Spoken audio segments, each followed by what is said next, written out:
और अभी 3-4 दिन पहले एक बहुत बड़ा आदमी पकड़ा गया जिसके ऊपर नशे की तस्करी करने का आरोप है। ये सारे पार्टी वाले भगवंत मान को गालियां दे रहे हैं कि आपने इस ऐसा क्यों किया। मैं आपसे पूछना चाहता हूं, नशे के तस्करों को पकड़ना चाहिए कि नहीं पकड़ना चाहिए? दोनों हाथ ऊपर खड़े करके बताओ कि नशे के तस्करों को पकड़ना चाहिए कि नशे के तस्करों को जेल भेजना चाहिए कि नहीं भेजना चाहिए? मैं इन सारे पार्टी वालों को कहना चाहता हूं, हमारी लड़ाई किसी पार्टी से नहीं है, हमारी लड़ाई किसी नेता से नहीं है, हम किसी के खिलाफ नहीं है, हम नशे के खिलाफ हैं। इनकी नीयत खराब थी, हमारी नीयत साफ है, बस इतना फर्क है। पहले पंजाब जाना जाता था चारों तरफ भ्रष्टाचार, चारों तरफ भ्रष्टाचार, चारों तरफ भ्रष्टाचार। जब से हमारी सरकार आई है रोज अखबार में छपता है, आज इस नेता को कैद हो गई, आज वो नेता पकड़ के जेल में गया। एक भी भ्रष्टाचारी को नहीं छोड़ेंगे। जितना आपका पैसा चोरी किया है उसके गले में हाथ डाल के सारा पैसा निकलवा लेंगे आपका। जितना पैसा ये चोरी कर करके स्विस बैंकों में लेके गए हैं वो सारा पैसा निकलवा के आपके बच्चों के लिए स्कूल बनवाएंगे, अस्पताल बनवाएंगे, एक एक पैसा इनसे वसूलेंगे। दोस्तों, चारों तरफ पंजाब में एक गिरफ्तारी होती है, पूरे देश में चर्चा होती है, अरे पंजाब में एक और भ्रष्टाचारी पकड़ा गया। पंजाब में एक गिरफ्तारी होती है, सारे देश में चर्चा होती है। अब पंजाब बदल रहा है। पहले आप जब काम कराने जाते थे सरकारी दफ्तरों में, आपसे पैसे मांगे जाते थे। मैं ये नहीं कहूंगा सब कुछ ठीक हो गया, लेकिन थोड़ी कमी तो आई है। आई है कि नहीं आई है? पूरे देश के अंदर आज चर्चा हो रही है। पहले पंजाब भ्रष्टाचार के नाम से जाना जाता था, आज पंजाब की भगवंत मान सरकार ईमानदारी के नाम से जानी जाती है। दोस्तों,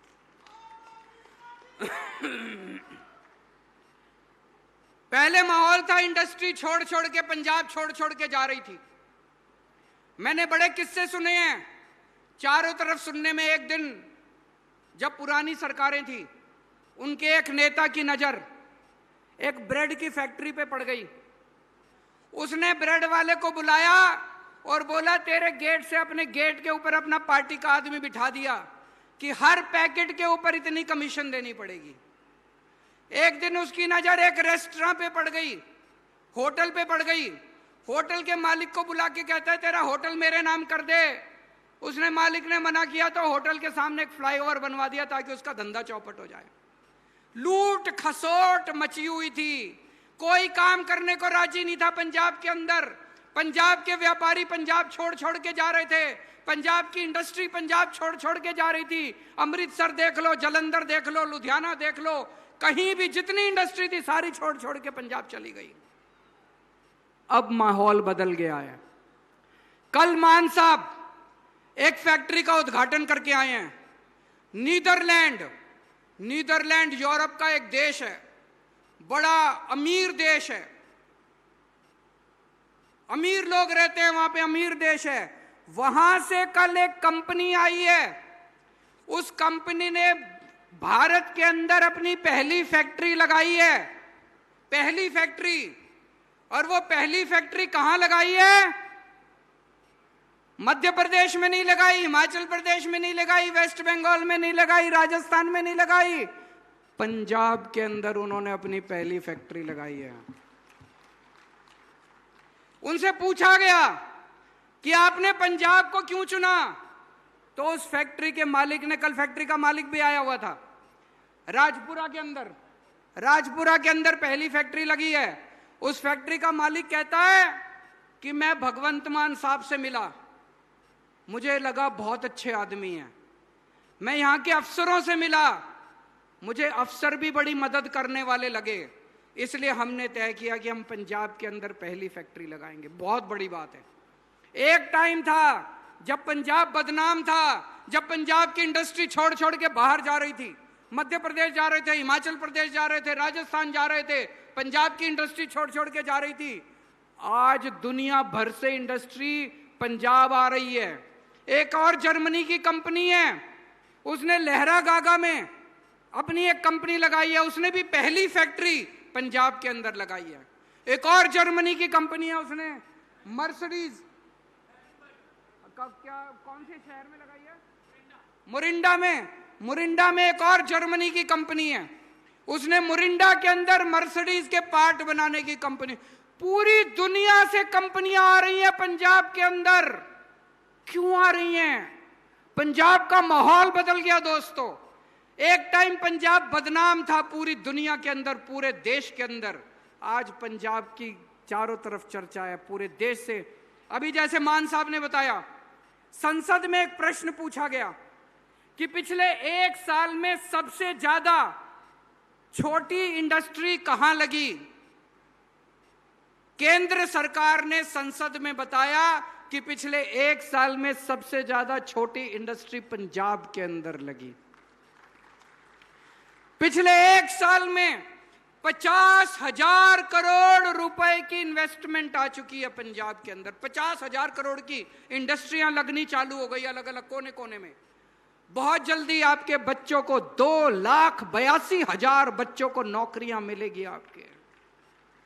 पंजाब बदल रहा है बहुत तेजी से। पहले पंजाब के अंदर इतनी लूट खसोट थी, कानून व्यवस्था गड़बड़ाई हुई थी, चारों तरफ गैंगस्टर ही गैंगस्टर थे, चारों तरफ फिरौती मांगी जाती थी, व्यापारी दुखी थे। किसी के पास भी फोन आ जाता था, इतने पैसे पहुंचा दो नहीं तो तुम्हारा ये कर देंगे, तुम्हारा वो कर देंगे। टाइम लगा। जब हमने व्यवस्था संभाली 3-4 महीने तक हमें भी बड़ी मुश्किल हुई, लेकिन आज 1.5 साल के बाद पंजाब की कानून व्यवस्था, ये हम नहीं कह रहे, इंडिया टुडे वालों ने अपनी सर्वे कराया था। इंडिया टुडे वालों ने अपना सर्वे, इंडिया टुडे बहुत बड़ी इंडिया टुडे मैगजीन है, उन्होंने अपना सर्वे कराया था। पूरे देश में दूसरे नंबर पे पंजाब जो है, सबसे अच्छी कानून व्यवस्था आज पंजाब के अंदर है। पंजाब बदल रहा है दोस्तों। एक टाइम था जब पंजाब नशे के लिए जाना जाता था, पिक्चरें बनती थी उड़ता पंजाब, पिक्चरें बनती थी कि पंजाब में कितना नशा है, चारों तरफ देश में था कि पंजाब तो नशे की राजधानी है देश की। मैं ये नहीं कहता नशा पूरी तरह बंद हो गया, अभी बहुत काम करना बाकी है, लेकिन नशे के खिलाफ पिछले 3-4 महीने के अंदर जिस तरह से पंजाब पुलिस ने और जिस तरह से पंजाब की सरकार ने युद्ध छेड़ा है, उसकी चर्चा पूरे देश के अंदर हो रही है। और अभी 3-4 दिन पहले एक बहुत बड़ा आदमी पकड़ा गया जिसके ऊपर नशे की तस्करी करने का आरोप है। ये सारे पार्टी वाले भगवंत मान को गालियां दे रहे हैं कि आपने इस ऐसा क्यों किया। मैं आपसे पूछना चाहता हूं, नशे के तस्करों को पकड़ना चाहिए कि नहीं पकड़ना चाहिए? दोनों हाथ ऊपर खड़े करके बताओ कि नशे के तस्करों को पकड़ना चाहिए कि नशे के तस्करों को जेल भेजना चाहिए कि नहीं भेजना चाहिए? मैं इन सारे पार्टी वालों को कहना चाहता हूं, हमारी लड़ाई किसी पार्टी से नहीं है, हमारी लड़ाई किसी नेता से नहीं है, हम किसी के खिलाफ नहीं है, हम नशे के खिलाफ हैं। नशे ने हमारे युवाओं को बर्बाद कर दिया, नशे ने एक पूरी पीढ़ी को बर्बाद कर दिया, हमारे बच्चों को बर्बाद कर दिया। नशा बर्दाश्त नहीं हो सकता। मैं सारी पार्टियों से अपील करता हूं, अगर आपकी पार्टी का नेता भी नशा करता है, उसको पार्टी से निकाल दो, उसको पुलिस को सौंप दो। हम सारी पार्टियों से अपील करते हैं, इस नशे के खिलाफ लड़ाई में आप हमारा साथ दो। चाहे किसी पार्टी का नेता हो, उसका किसी को साथ नहीं देना चाहिए। हम किसी पार्टी के खिलाफ नहीं है, किसी नेता के खिलाफ नहीं है, लेकिन नशा बर्दाश्त नहीं करेंगे, किसी हालत में नशा बर्दाश्त नहीं करेंगे। फिर चाहे हमारी पार्टी का भी कोई होगा, उसको बख्शेंगे नहीं हम। एक टाइम था जब पंजाब बेरोजगारी के लिए जाना जाता था। पंजाब के युवा, मैं ये नहीं कह रहा बेरोजगारी खत्म हो गई, अभी भी बेरोजगारी है, काफी बेरोजगारी है, हमें ठीक करनी है। लेकिन आज रोज अखबार उठा के देखो, अखबार के टॉप के ऊपर क्या लिखा होता है?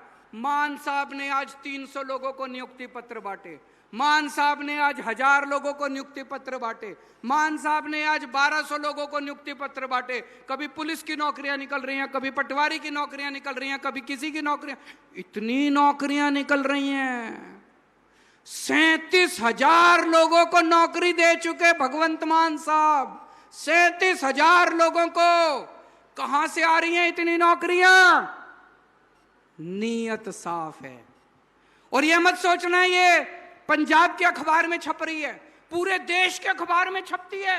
महाराष्ट्र में भी चर्चा होती है, राजस्थान में भी चर्चा होती है, मध्य प्रदेश में भी चर्चा होती है। अरे पंजाब में तो बड़ी नौकरियां निकल रही है। अब लोग कहने लगे हैं कि पंजाब के अंदर नौकरी देने वाली सरकार आ गई है। नौकरियां ही नौकरियां, नौकरियां ही नौकरियां, नौकरियां ही नौकरियां। और जब ये सारी बड़ी बड़ी फैक्ट्रियां लग जाएंगी तो लगभग 3 लाख बच्चों को नौकरियां मिलेंगी, 3 लाख बच्चों को नौकरियां मिलेंगी। दोस्तों, एक टाइम था जब किसान अपनी फसल मंडी में लेके जाता था, 3-3 महीने तक पेमेंट नहीं मिलती थी, कई कई दिनों तक किसान को वहीं पे मंडी के अंदर बैठना पड़ता था, उसकी फसल नहीं लेते थे। आज किसान सवेरे जाता है, अपनी फसल देके शाम को वापस आ जाता है, जब तक घर पहुंचता है उसके बैंक में पैसा आ जाता है। आता है कि नहीं आता है? गलत तो नहीं कह रहा? आज तक कभी ऐसा सिस्टम नहीं हुआ था। इदां ਦੀਆਂ ਹੋਰ ਖਬਰਾਂ ਦੇਖਣ ਲਈ ਲਾਈਕ ਕਰੋ ਸਾਡਾ ਫੇਸਬੁੱਕ ਪੇਜ ਅਤੇ ਸਬਸਕ੍ਰਾਈਬ ਕਰੋ ਸਾਡਾ YouTube ਚੈਨਲ ਪਨੋਸ ਟੀਵੀ।